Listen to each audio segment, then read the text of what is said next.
on to the Pebble Shores. And today's video is going to be about handheld gaming. And really it's just going to be a soft-spoken video in which I'll be tapping various different handheld games and game consoles, and basically that's it. Hope you find it relaxing, hope you find it interesting. Also, I suppose I could type up some information, just find out information about the console, because I may like them, but I do not know stuff about them. Like, I don't know a lot of stuff. So, basically, game consoles here, some of them are mine, and some of them are my brother's, which I happen to get a hold of. So, really, they're just, like, all the older systems just, like, sit underneath my bed, so. But, you might see some nostalgia from them. So I'm gonna try and work in order. I'm gonna look at the oldest and work my way up to the newest handheld consoles to date. So I'll just sort of begin right now. So the first one that I chose is the Game Boy Color. And you probably all know about the Game Boy Color. Although maybe some of you are more familiar with the Game Boy, which was to the original. It was bulkier than this again. But we did have a Game Boy, but I don't know where that is. So this was actually my one that I got bought for me when I was younger. And the back cover is missing. As you can see where the batteries would go, it's missing.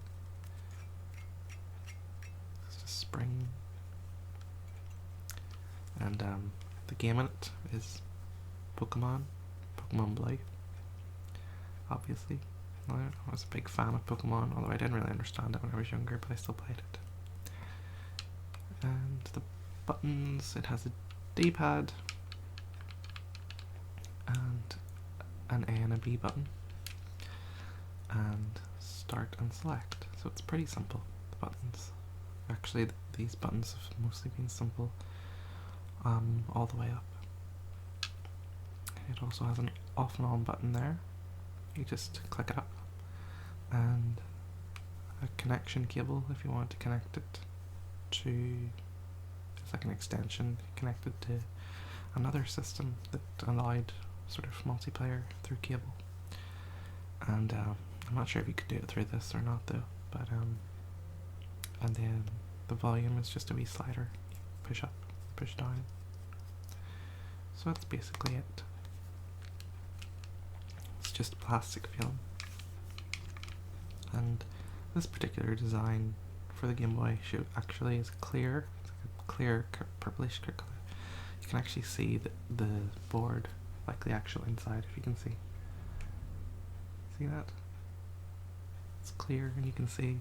It's quite cool, but it's quite strange being able to see the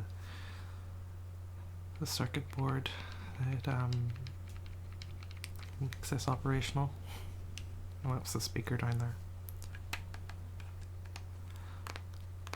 And as you know, this was the first handheld game to have color. That's why it's called the Game Boy Color. So it was an update from the normal Game Boy, which was in black and white. Okay, now I'm gonna move on to the next one up from that, which is the Game Boy Advance. This was my brother's Game Boy Advance, and he got this over in America, I think. And this was the next sort of step up from the Game Boy Color. Games were better in some aspects of saying that. Games were better,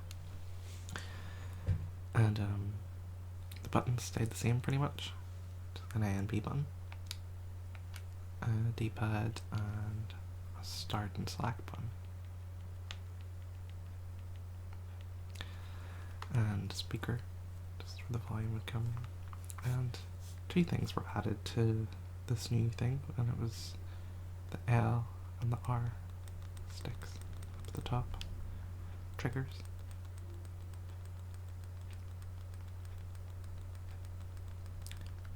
And it still has the extension there. And it also has two things here. I think they were used to click something in a certain product that was sold. I bet, I can't remember to be honest. And unfortunately I don't have a Game Boy Advance game to show you just yet, but I will a little bit after. But the Game Boy games were bigger, like that size. And the Game Boy Advance games were like long and quite small. Well, not small, but they were much smaller than the original. And this was powered by battery as well. Just to open it up and you can see batteries.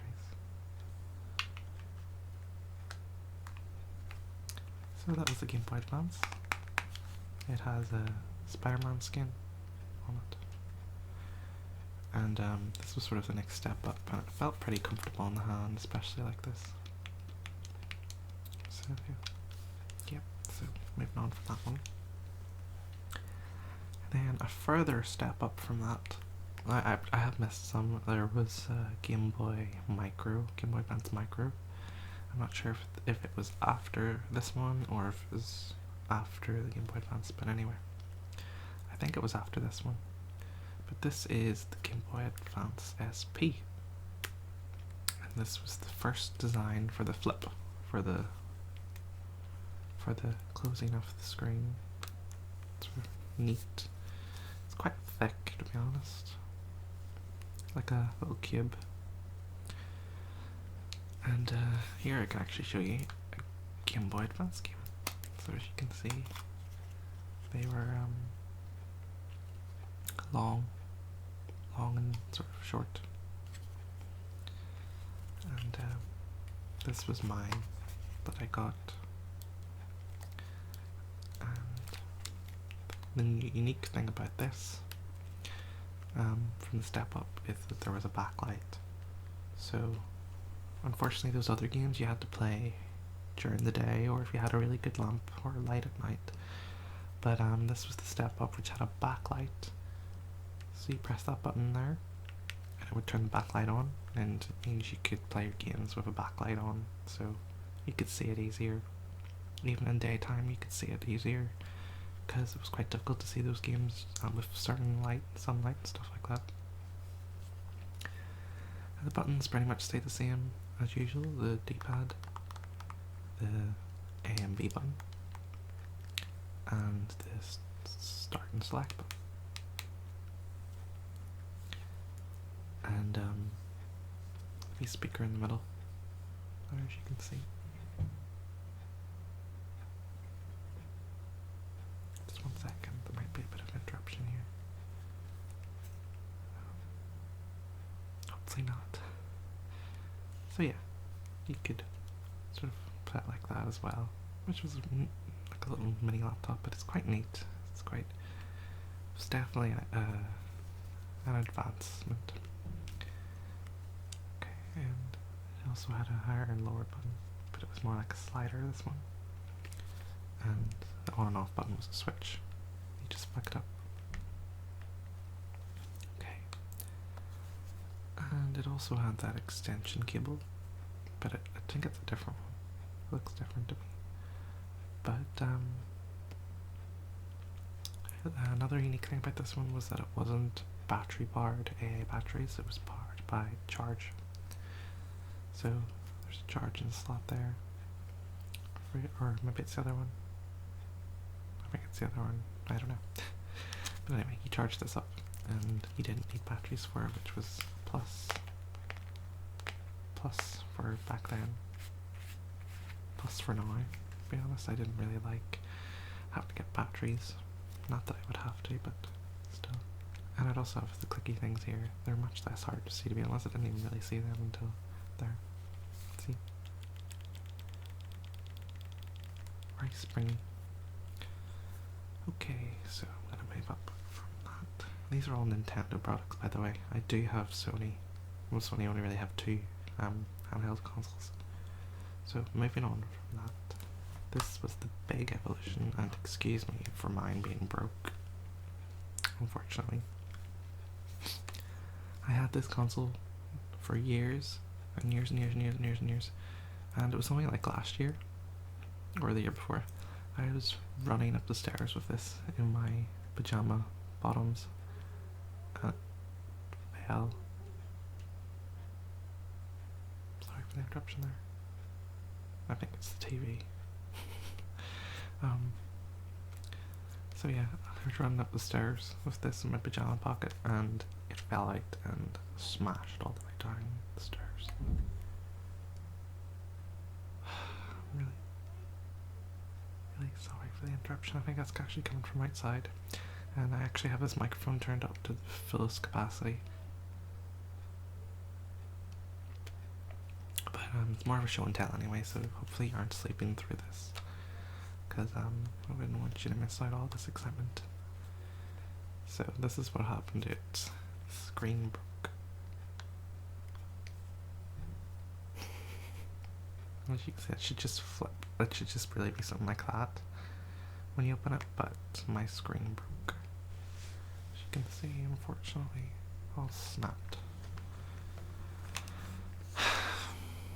It's quite sad because, I don't know, nostalgia and the DS, it's just sort of a memory. I don't know. Anyway, this is the Nintendo DS, and this was the next evolution up, which was a very, very, very successful console. And a unique thing about it, it had two screens. It had a touch screen, but it was, it's not touch with your finger, it was more of a stick touch. So there's a stick here. Okay, it's not there. No, it's not there. But there was a wee stick. I'll show you with the other ones, and you used it for the touch screen.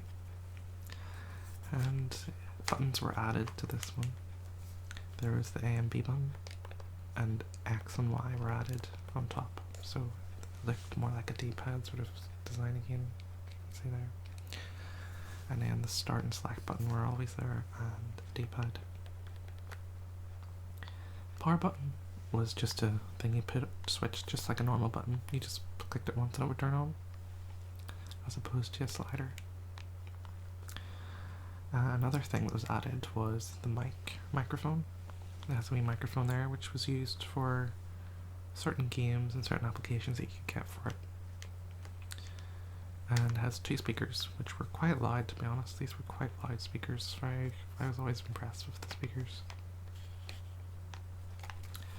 And I don't have a Nintendo DS game to show you, but I will soon. And it also enabled you to play Game Boy Advance games on one screen, which was a good thing. People liked being able to play their DS or their Game Boy Advance games on their DS. Sorry if this is really, really boring. Some people, I know games aren't very entertaining for some people, but for me it's interesting, and hopefully for a few of you who watch this. If not, I hope you just enjoy the little show and tell video.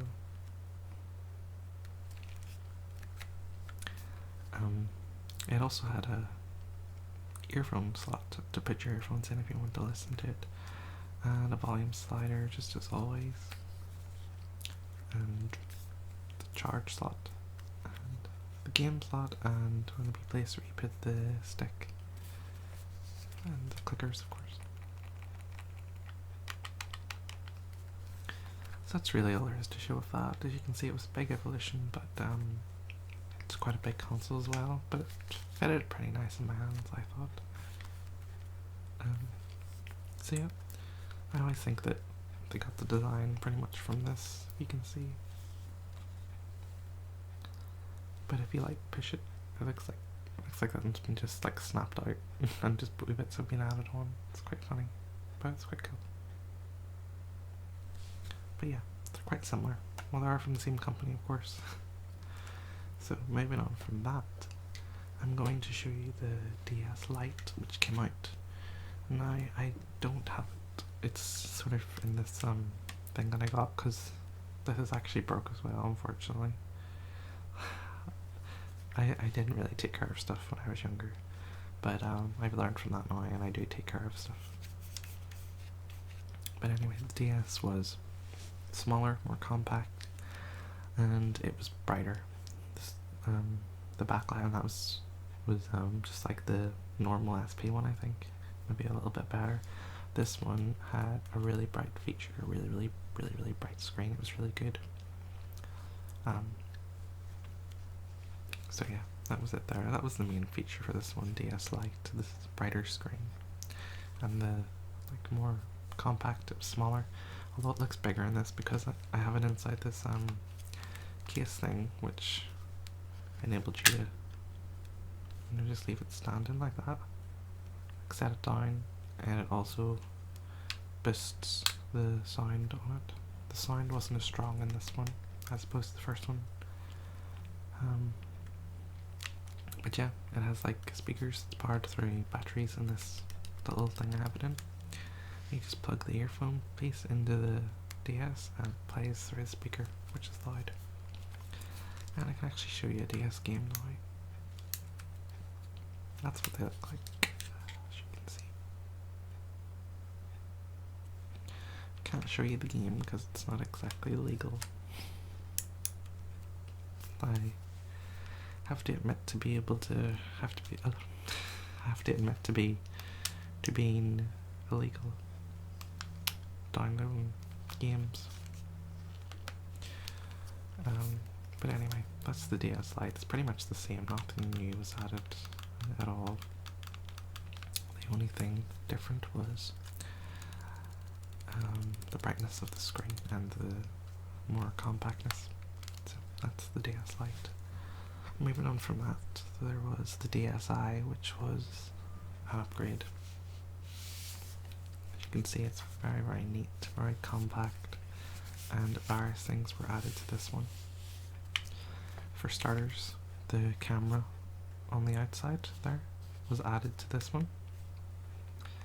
As you can see, it's very neat, very compact. There's nothing sticking out at all. It's very attractive console, I always thought. Very attractive. And this is the Wii Stick.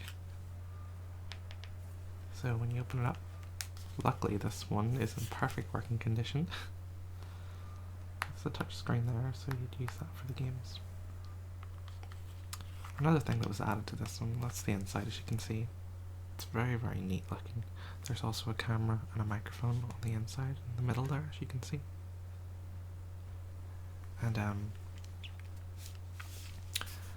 another thing that was added to this one was the the card slot, the SD card slot there. As you can see, there's a card slot, and you can put a normal SD card into it, and that was to store pictures or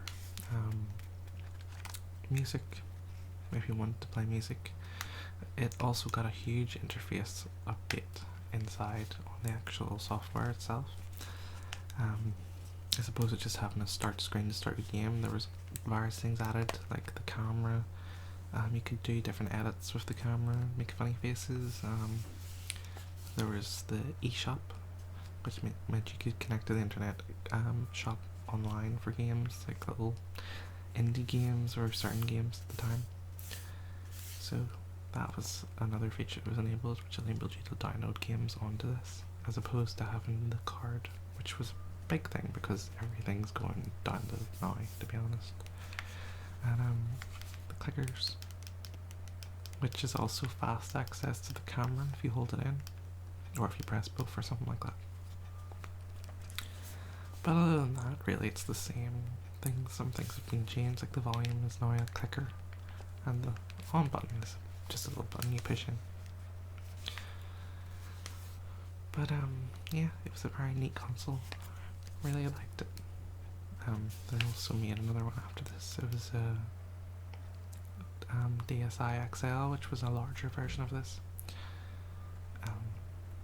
So yeah, that was the DSi. Now we're up to the current generation now. After this, so this next one is the current generation. That's the 3DS. Obviously the 3DS was out first, but I got the 3DS XL which was the larger screen. So this one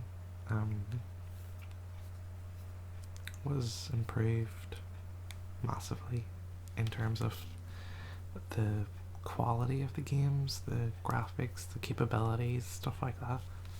I actually have the blue version of it, but I have a Sonic skin on it.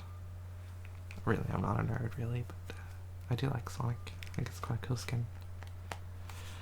So this is what the 3DS games look like, pretty much like the DS, only they have this wee flick at the side. They have that wee bit there sticking out. And in this you will find Pokemon X, which is what I've been playing for ages, because I love it. And I was so impressed with the new Pokemon. Like, I've been waiting for a game like that, like the 3D sort of visuals of battles. It's amazing. Sorry, I'm getting carried away. Anyway, this has two cameras at the front, which enable it to take 3D pictures. To be honest, I don't use the 3D feature. It's sort of... I've seen my friends a 3DS, and personally I think that the 3D effect works much better than 3DS XL. Mostly because if you turn this at all, it sort of blurs the image, and it's easier to turn this one and blur the image as it is in the other one. So I don't find the 3D effect as good on this, but I didn't really buy it for the 3D effect. I mean, when I did use the 3D effect, I was pretty amazed. It was pretty unique and sort of really, really good. Like, yeah. But I didn't use it for the 3D effect. Sorry for that clicking. That lets you know where it is. So as you can see, there is a huge difference in size. Various things have been added to this one as well, such as this little thumbstick, which is what most games use now, as opposed to the D-pad, although the D-pad's still available down there. And the A and B button and the X and Y are still there. The power button is just the same as the other one, you just hold that in, so although it's a different side. Sorry for this, there's going to be a little interruption.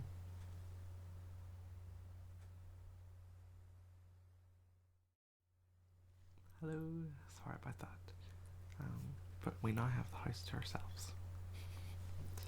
Okay, so yes, this is 3DS, and as I was saying, other things that were added is the select button. No, that was the same. Select and start button are the same. They're both sides of it.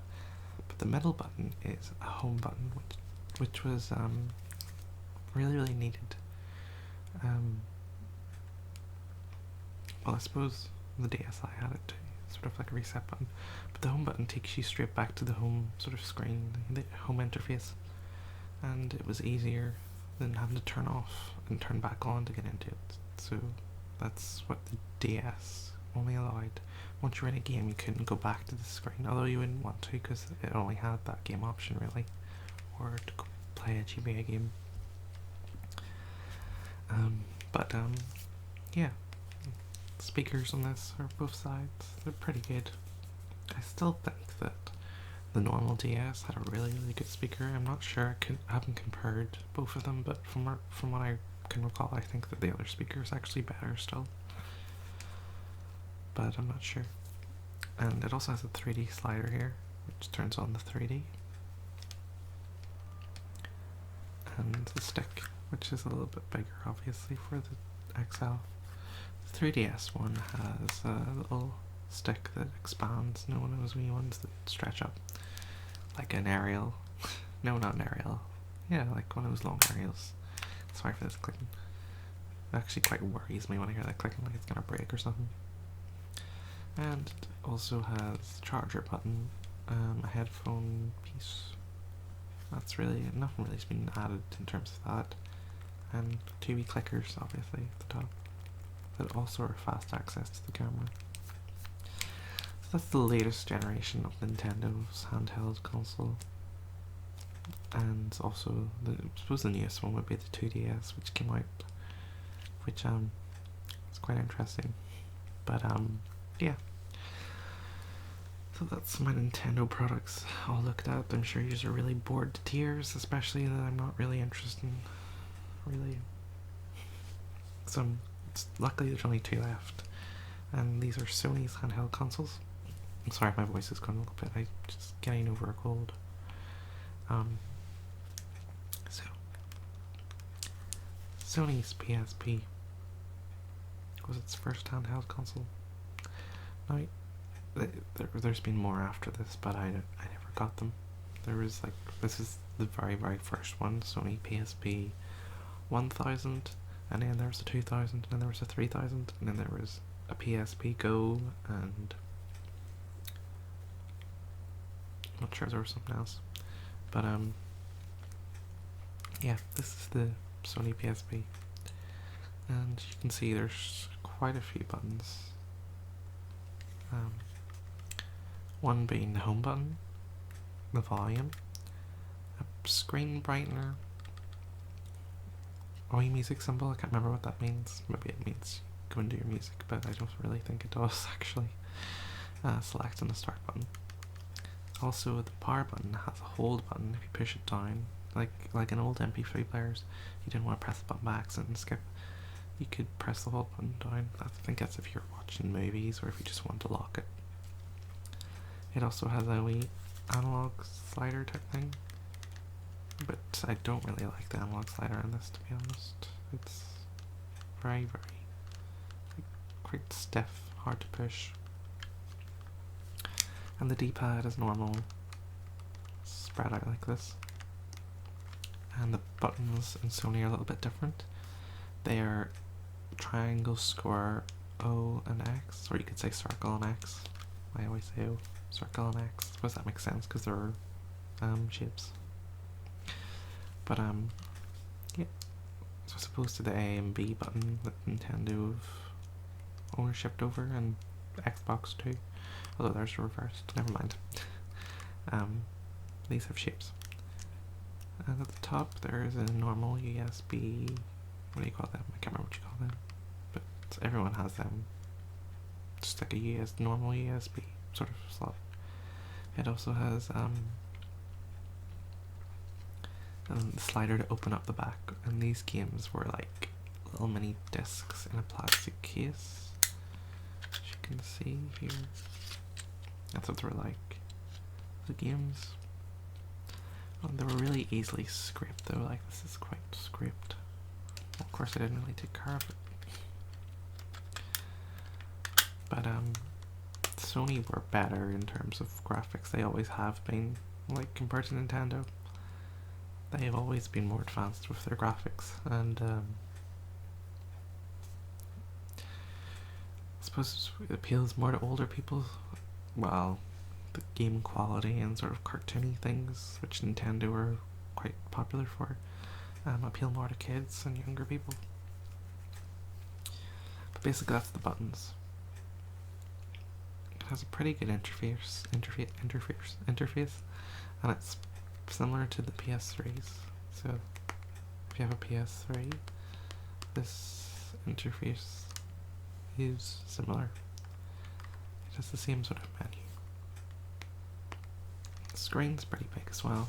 I'd say it's almost around the same size as the 3DS XL's screen. I think the 3DS XL is a little bit taller, a little bit bigger. I think they're still the same width though. But that's it. It was obviously charged. It also has a SD slot, but it was the Sony's Memory Stick Pro Geo. Not just Sony's, but they're the longer SD cards. So it's not the standard SD card, SDHC. And it's clickers, just like a plastic sort of click. I don't really like their clickers, to be honest. So yeah, that's the PSP. It was a big thing. It was, I think, the Nintendo DS was definitely the most successful handheld console. But I had some good times with this. And the last one that I'm going to show you is the Sony PS Vita, which is the newest one. You can see me. Hello. So yeah, this was a big improvement. That the screen size is quite big.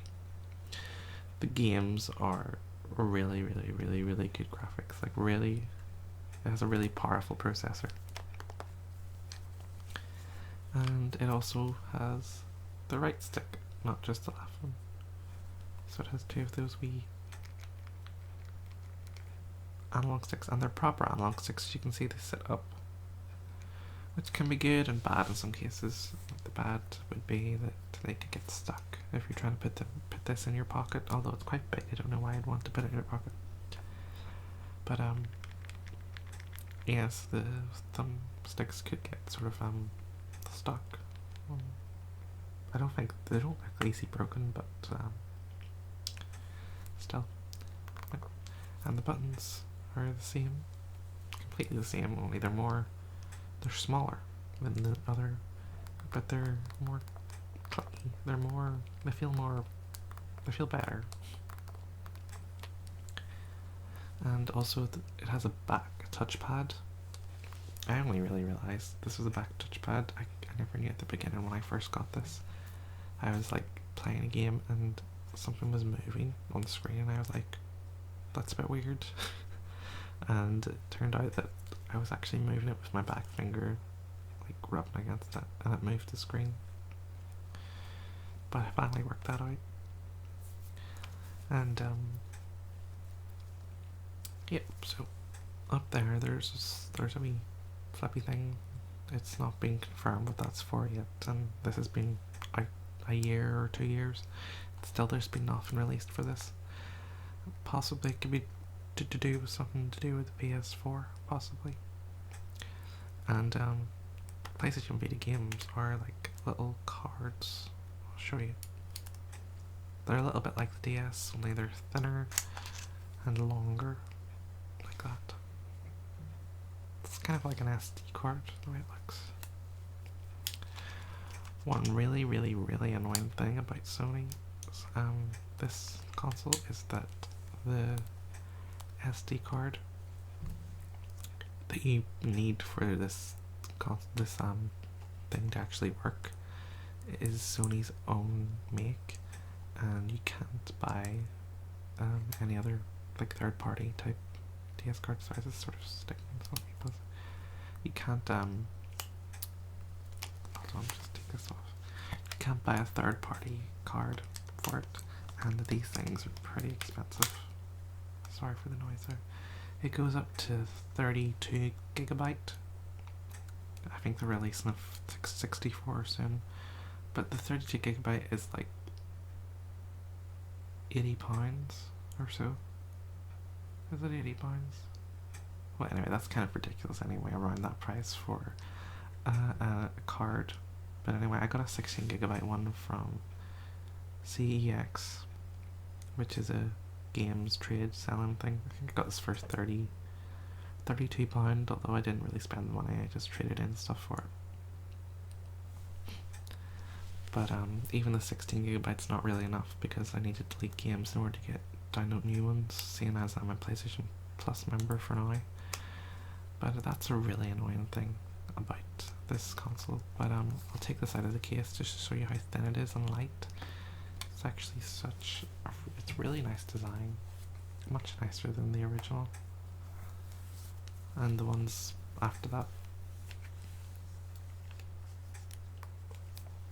See, it's really thin as well.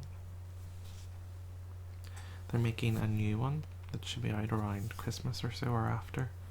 It's even thinner again, but it's supposed to be a cheaper made one. I think it's a cheaper made one, and the screen is LCD as opposed to LED or OLED, whatever it is. And the buttons are pretty much the same, like I showed you. The top, they're more, I think it's plastic, I'm not sure, or aluminium. They're a big difference, but yeah. And the clickers as usual. And also a camera was added to this one. Camera there. I don't actually like the front camera because it's like, you feel like it should be in the middle. But it's to the right, so you sort of, if you're trying to take a picture, you could be like closer to the right side. But the back camera is normal. Sorry, it's stuck here. The back camera is normal. It's sort of at the top, as you can see. It's outside. And that's pretty much the video. I'm really sorry if this was like uninteresting to people. I just thought I'd make something a little bit different. Try and make it relaxing. I mean, it was just a soft-spoken video, so there was interruptions throughout it, there were signs, and I'm really, really sorry. I didn't do as much clicking as I meant to, but I don't know. I'm really sorry. Hope you enjoyed this video regardless. I know that people probably will not find it interesting at all, but hopefully you do, or hopefully you enjoyed the video, even if you didn't find it relaxing. Thank you for watching. I do want to get ahead with this roleplay video, but I still haven't had any time to do it, unfortunately, so it will come, but I can't guarantee any dates or when it will be, so hopefully you stick around. Thank you for watching. That was my arm that just cracked. Thank you for watching.